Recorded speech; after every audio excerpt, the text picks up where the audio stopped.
Hey there, folks. Welcome to another edition of Israel Explained. It's been far too long and I missed you all. So there's so much going on today, but I'm going to focus just on one thing so I don't get too sidetracked. And that's the increasingly open rift between Netanyahu on the one hand and the IDF and Defense Minister Yoav Gallant on the other. It hasn't been a secret that there's been a lot of tensions between Gallant and Netanyahu and the IDF over the issue of the day after plan. Namely, the fact that Netanyahu doesn't really have one. He published one a while ago and has done nothing to advance it.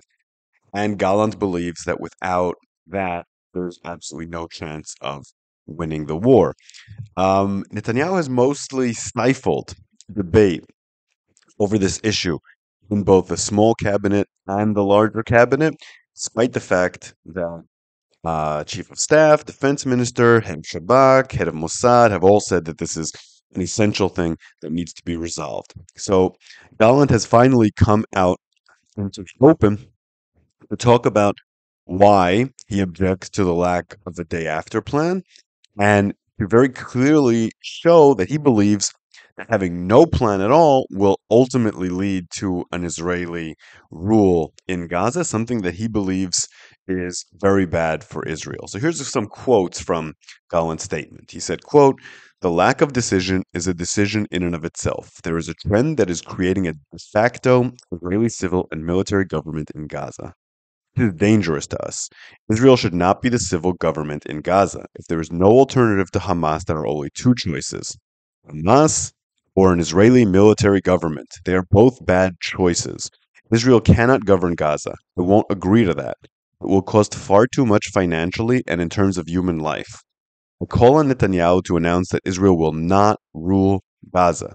Since October, I've been raising this issue in the cabinet without receiving an answer. Military actions must lead to diplomatic ones. Even if personal and political costs are involved, decision must be made." So in the end, he's hinting that Netanyahu is not doing it for political reasons and saying that he needs to get over himself and do it. Suleiman Maswadeh, who's one of the best reporters on these issues on news, says that Gallant has been frustrated with Netanyahu on this issue for months, and he's been threatening to go public with it for several months. But Netanyahu seems to have hoped that it was a bluff or was willing to deal with the consequences when it happens. And it finally happened now. Gallant is also saying there's been no votes on the day after plan or any real debate, and that there's no sign of that happening. And as long as that happens, he doesn't see how the war can be won. Now, this follows a unusual statement from the IDF yesterday on the same matter. Um, Daniel Hagari was asked in a press conference about the day after issue because it's something that everyone's been talking about. And he said there's no doubt that creating an alternative to Hamas would put pressure on it. That is a question for the political leadership, end quote. And while that's not as extreme as what Gallant said and not as specific as what Gallant said, Gallant is a politician. Hagari is a spokesperson for the IDF. So it's stunning that he would say so. And Hagari is a very careful individual. The fact that he did so shows that he's under tremendous pressure from the IDF to voice the disapproval they have of the lack of a day after plan. And in fact, the rumblings in the IDF and especially in the Shabak, by the way, from higher up officers have been hinting at a coup. I've been looking at Telegram messages, WhatsApp messages. A lot of people are talking about so far, and not in concrete ways at all, about how Netanyahu needs to be removed. When regular people say that in their WhatsApp chats and their Telegram channels, it's not a big deal. But when officers who have, in theory, the ability to do so at gunpoint, it's a different story. Now, I don't think that's going to happen anytime soon, in the next month or two. But after that, if this continues, it could be a problem. What the IDF is really frustrated about is having to go back into the same neighborhoods, like say Zaytun, which they've taken over 3 times now, repeatedly after they had already been cleared, losing soldiers every single time, They feel like it's a lack of direction and it's a disrespect that puts the lives of soldiers at risk. And that's when military start thinking about coups. So there's still some leash there for Netanyahu, but this is really something he needs to pay attention to. Perhaps more likely than a coup is some kind of mass resignation that would neuter the IDF. All of this is a nightmare scenario from from Netanyahu's perspective. Still, as you would expect, Netanyahu came out gun swinging um, against the idea of having Palestinian Authority in particular go into Gaza. He said, quote, "We will not replace Hamastan with Fatahstan." In the same video, he also said that, quote, "As long as Hamas is not destroyed, no element will enter and run the civilian aspects of Gaza." He also said the PA, quote, "supports terror and advocates people to become terrorists," end quote. The way Netanyahu phrased this is very misleading. The IDF believes that in order to defeat Hamas, a government mechanism is necessary. Why? Because Hamas is both a governing body and a military body. And as soon as Israel leaves an area, they come back, take over the governing of the area. And they also feel they can wait Israel out until Israel withdraws, and then they'll be able to take over the entire area.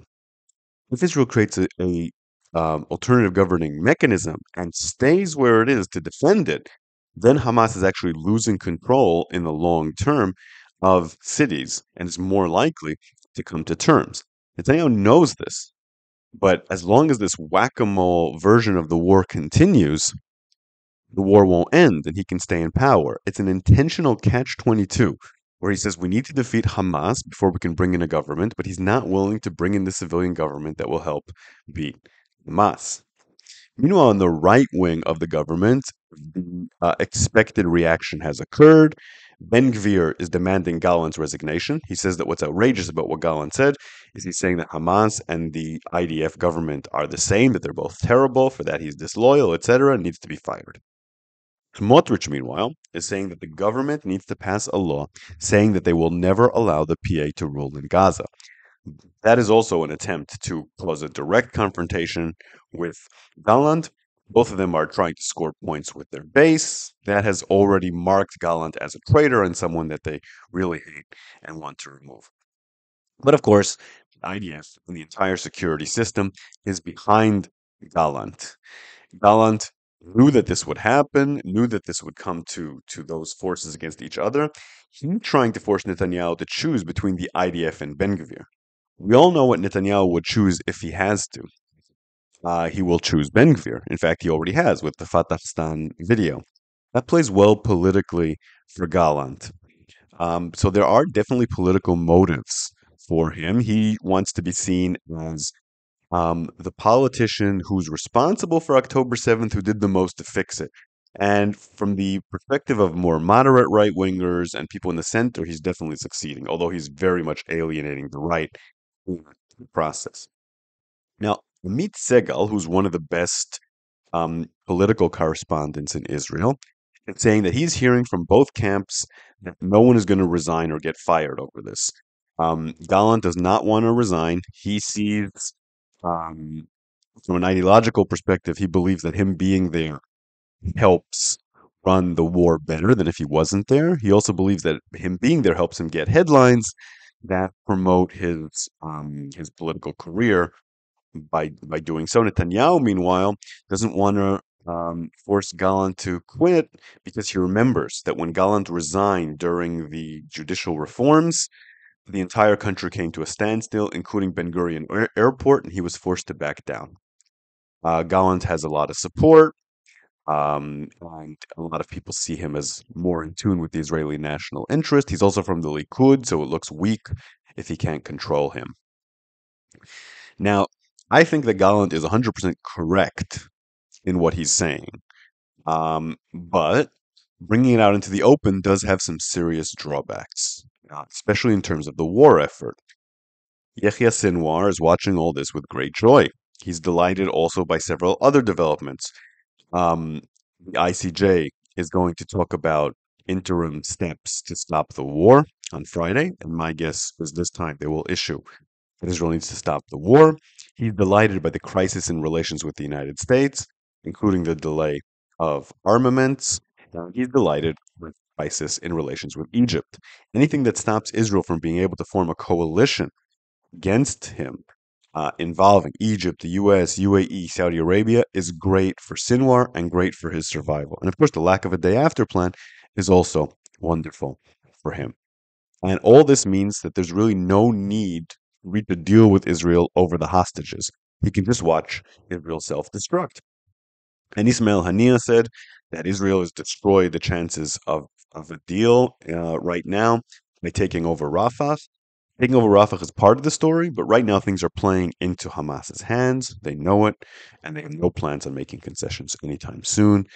Israel is sinking deeper and deeper into the muck in Gaza, has no idea how to get out, no idea how to win this war. They can't even get along with each other. Okay, so I have a few questions from you. Friend of the show, I still don't know your name. Maybe you can tell me. FRDZ4KB asks a couple of good questions, as always. Why is there still so much public support for the war? And even Gantz and Eisenkot support it.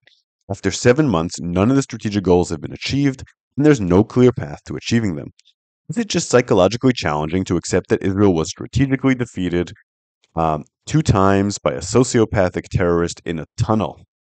So that's a great question. There's definitely an element of what you're talking about.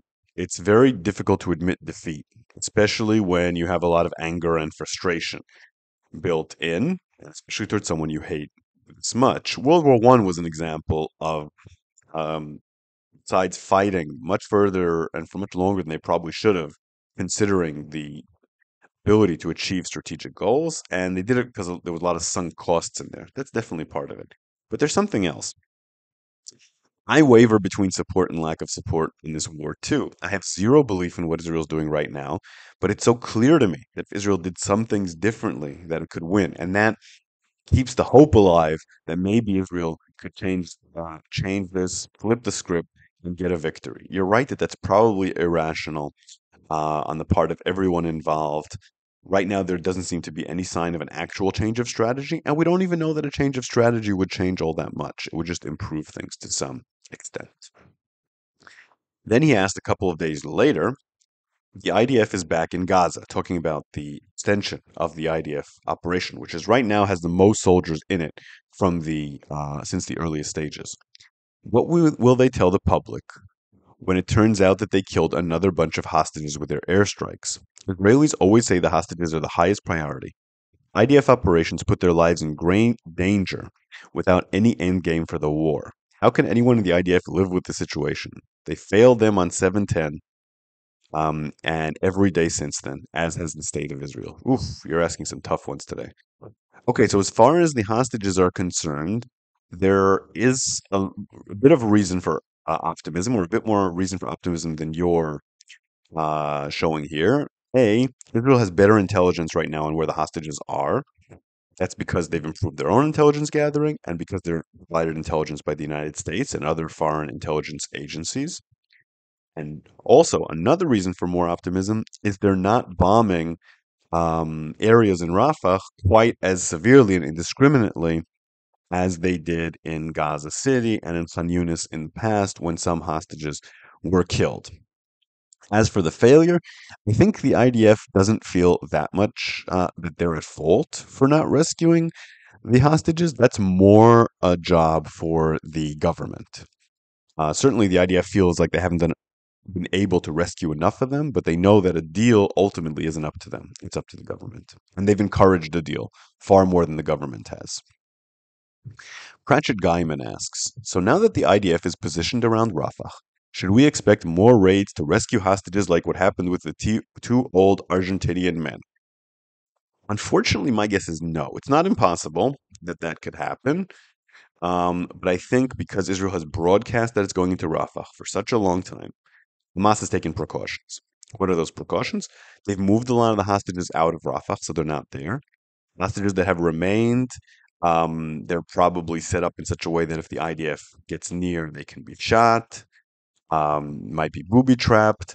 I think it'll be very difficult for the IDF to pull that off again. There was a lot of luck involved there in that operation. I'm not sure it'll happen again, but I hope it does. Hario Super asks, a long question. I cut some of it. Would love to get your thoughts on whether it would be wise for Israel to learn some media PR tactics from Hamas.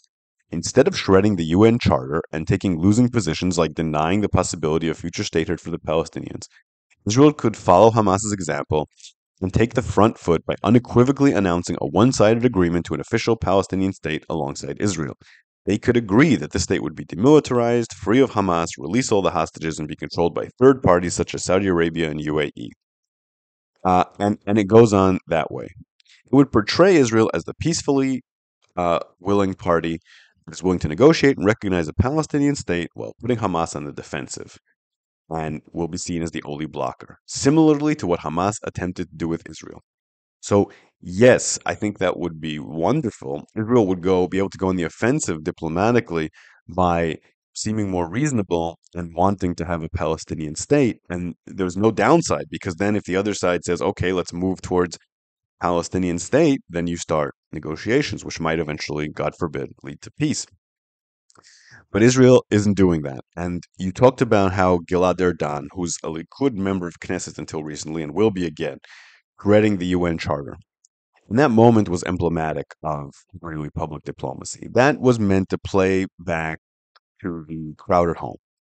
Likudnik Israelis, right-wing Israelis, will enjoy seeing the UN declaration uh, shredded, but the international community will not. It doesn't convince them of anything aside from that Israel is willing to piss on international law. Um, so it's not effective. That it's not designed to be effective. It's designed to play well with the crowd back home. And that's why Israel isn't doing any of this. If it did that, Ben-Gvir would immediately resign, yada, yada, yada. And that's what matters. Domestic politics, not Israel's position in the world. Israelis are aware of everything that you're saying, that it would play well. They're just not willing to pay the domestic political price. Sunny LaBouffe asks, can you give your best and worst case scenarios for how this ends, given how things are at this state of war? Yeah, I can try. Most optimistic. Netanyahu resigns or is replaced in some way. Someone who's willing to do a day after plan and work with the United States and Egypt and the UAE is in place instead of him. Gallant, someone like that. Israel defeats Hamas enough to install them. They start moving towards a Palestinian state that protects them from the ICC and the ICJ. Um, there's not going to be any peace in the immediate future, but there might be stability in Gaza. And with Hamas replaced, Israel could declare some sort of victory. Worst case scenario is Israel withdraws from Gaza after there's a massive international cost to Israel through the ICC, through the ICJ, through most countries in the world stopping selling Israel arms, through the U.S. no longer vetoing things against Israel and various sanctions against Israel. Israel withdraws. It's left weakened. Iran plans the next attack on Israel using its combined militias and forces.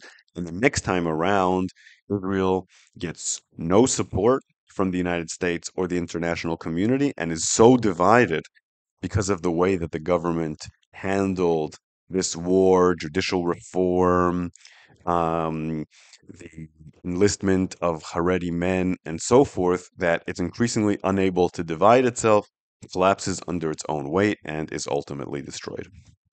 Hey, you asked for the worst case scenario. That's the worst case. I don't think either one of those things will happen.